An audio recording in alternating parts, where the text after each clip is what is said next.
New ইয়র্কের আদালতে হাজির করা হয়েছে ভেনেজুয়েলার প্রেসিডেন্ট নিকোলাস মাদুরোকে। মাদক ও অস্ত্রসহ একাধিক মামলায় তার বিরুদ্ধে বিচার প্রক্রিয়া শুরু করেছে যুক্তরাষ্ট্র।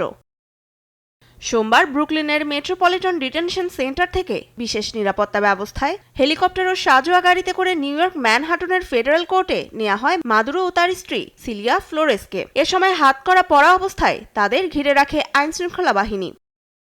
মাদুরোর বিরুদ্ধে একাধিক গুরুতর ফৌজদারি অপরাধের অভিযোগ এনেছে মার্কিন সরকার। ক্ষমতার অপব্যবহার করে যুক্তরাষ্ট্রে বিপুল পরিমাণ কোকেন পাচার ও মাদক পাচারকারী চক্রকে সহায়তা করার অভিযোগ তার বিরুদ্ধে। সেই সঙ্গে মেশিনগান ও ধ্বংসাত্মক অস্ত্রের অবৈধ মালিকানা এবং এসব অস্ত্র ব্যবহারের ষড়যন্ত্রের অভিযোগ আনা হয়েছে।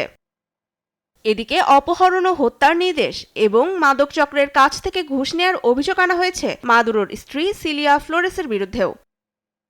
আদালতে প্রাথমিক শুনানিতে মাদুরোর বিরুদ্ধে আনা অভিযোগগুলো আনুষ্ঠানিকভাবে পড়ে শোনানো হবে এবং তার পক্ষের আইনজীবী নিয়োগের বিষয়টিও নিশ্চিত করা হবে।